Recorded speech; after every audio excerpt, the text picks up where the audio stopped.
Bienvenue dans Léger du Savoir, la chaîne consacrée aux mythes et à l'évolution. On se retrouve aujourd'hui avec une vidéo bien spéciale sur le thème d'Halloween. Pourquoi aimons-nous l'horreur? C'est vrai après tout, pourquoi prend-on un tel plaisir à se faire peur? Que ce soit au cinéma, devant un livre ou bien au coin du feu entre amis, on a tous déjà expérimenté l'horreur.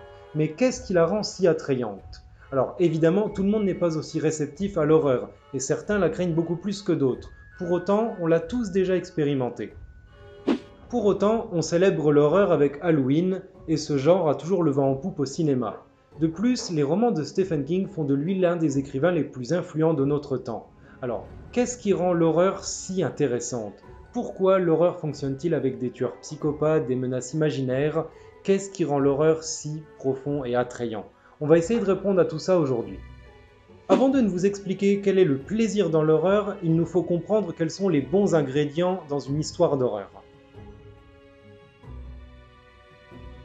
Le premier écrivain à avoir tenté de décrypter l'horreur n'est autre qu'Howard Philip Lovecraft, le papa de Cthulhu et de beaucoup d'autres monstres. Il écrivit dans L'horreur surnaturelle dans la littérature que la plus vieille émotion et la plus forte pour l'homme est la peur, et que la plus vieille des peurs est la peur de l'inconnu, rendant l'histoire d'horreur aussi vieille que la pensée. Et justement, le but premier dans l'horreur est de créer une narration qui va créer un climat d'anxiété, de terreur et perturber le spectateur. Et quel meilleur moyen pour ça que d'utiliser les émotions et les affects? C'est une des clés de l'horreur. Les émotions que nous éprouvons sont profondément anciennes et ancrées en nous car elles nous protègent. On ressent du dégoût pour éviter l'ingestion de toxines, de la peur pour combattre ou fuir, ou encore de l'anxiété pour se préparer à la confrontation. L'horreur joue sur nos émotions pour réguler notre niveau de terreur, et croyez-moi, ce n'est pas un hasard si on est aussi réceptif à la peur, on est même calibré pour ça. Prenons un exemple très simple. Imaginez que vous êtes chez vous, vous êtes en train de vous endormir, quand tout à coup vous entendez ce bruit. Vous avez deux options. Vous pouvez aller vérifier ce que c'est, et vous découvrez que ce n'était que le vent qui a provoqué un petit bruit de plancher. Vous avez dépensé un peu d'énergie, mais vous retournez vous coucher, vous êtes vivant. Ou alors, vous ne réagissez pas, vous restez dans votre lit, mais cette fois, le bruit n'était pas que le vent, mais bel et bien quelqu'un qui s'était introduit chez vous. Cette fois, vous risquez bien plus qu'un petit peu d'énergie. Prenez les grands classiques de l'horreur au cinéma ou dans les livres.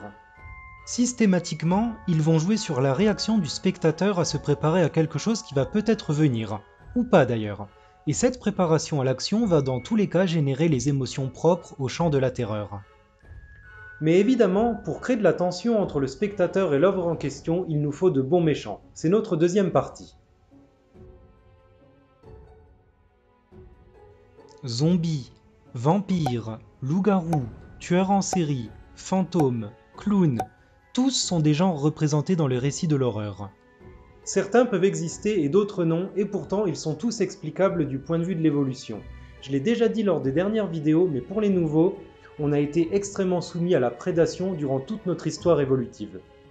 Parfois chasseurs, mais parfois chassés par des lions, tigres et autres grands requins, on est extrêmement sensible à ce thème. Dans le genre de l'horreur, les protagonistes sont très souvent chassés par quelque chose qu'on définira de super prédateurs, car ils sont l'exagération de menaces ancestrales. Pas besoin d'être réaliste, il faut simplement toucher la corde sensible de nos racines. Exemple très célèbre, prenez les Dents de la Mer. On est typiquement sur un cas de super prédateur qui vous a traumatisé une génération. Après ce film, les gens étaient bien moins sereins sur les plages. Maintenant, imaginons ce même genre de film avec un lion ou un crocodile. Dans notre imaginaire, ça fonctionne, pas de souci. Mais prenons avec une vache par exemple. La sauce prend tout de suite moins bien, pourtant il y a bien plus d'accidents mortels causés par des vaches que par des requins. Dans le genre, vous avez le film Black Sheep. Mais entre ça et les Dents de la Mer, c'est une victoire par KO du requin géant. Et pour les super prédateurs non animaux, eh bien ils sont tout autant des chasseurs prenant la forme de prédateurs. Dans ça, de Stephen King, tout au début, lorsque Georgie voit Pennywise pour la première fois, voilà ce qui est dit. Des yeux jaunes, des yeux qu'il a toujours imaginés dans sa cave. C'est un animal, pensa-t-il. Et dans le fond, tous prennent la forme de chasseurs. Freddy Krueger, Jason Voorhees, Leatherface, dans toutes les œuvres les impliquant, ils sont toujours après un groupe de jeunes à les traquer sans relâche, définissant par ailleurs le genre du slasher.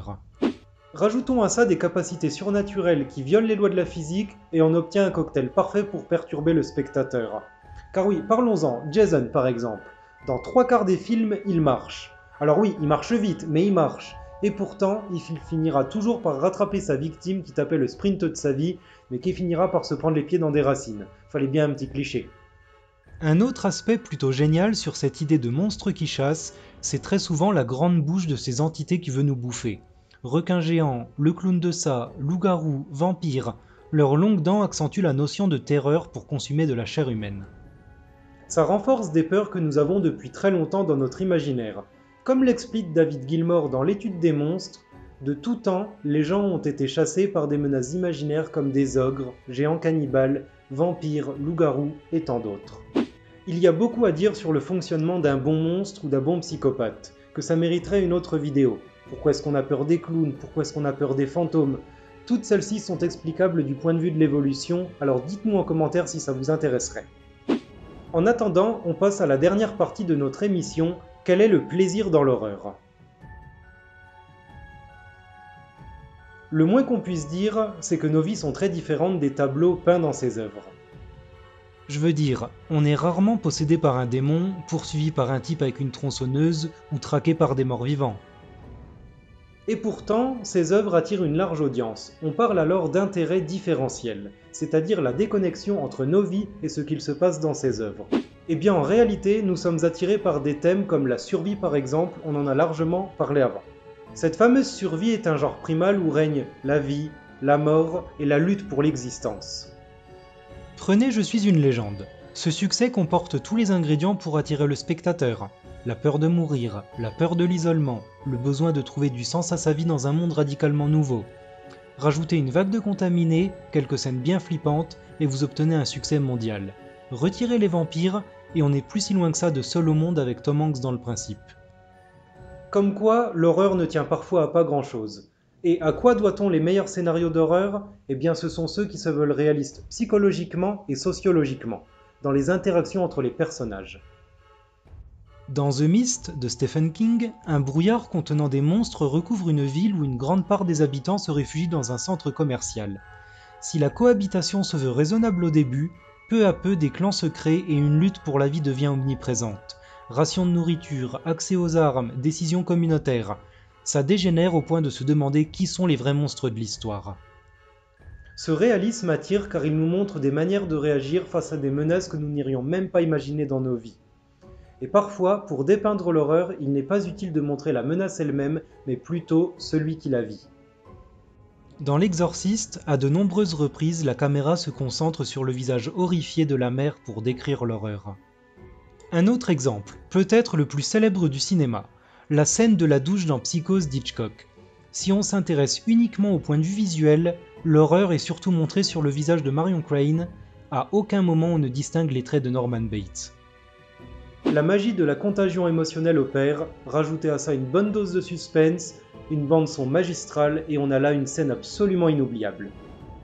Ce désir d'expérimenter des circonstances extrêmes en toute sécurité explique le goût de l'horreur dans des mondes simulés où règne danger constant, anxiété et fragilité de la vie. Comme l'expliquait le maître de l'horreur Stephen King, le but premier dans la littérature est de nous montrer des vérités sur nous-mêmes en nous montrant des mensonges sur des gens qui n'ont jamais existé. C'est là où l'horreur fonctionne, où l'horreur nous enseigne quelque chose de vrai. Merci de nous avoir suivis sur cette vidéo un peu spéciale. Dites-nous dans les commentaires si ça vous a plu et si vous aimeriez une vidéo un peu plus ciblée sur la peur des clowns ou des fantômes par exemple. Un pouce bleu et joyeux Halloween. Et surtout, à très bientôt sur Les Jets du Savoir. Et je laisserai le mot de fin au Ghostface. Quel est ton film d'horreur préféré ?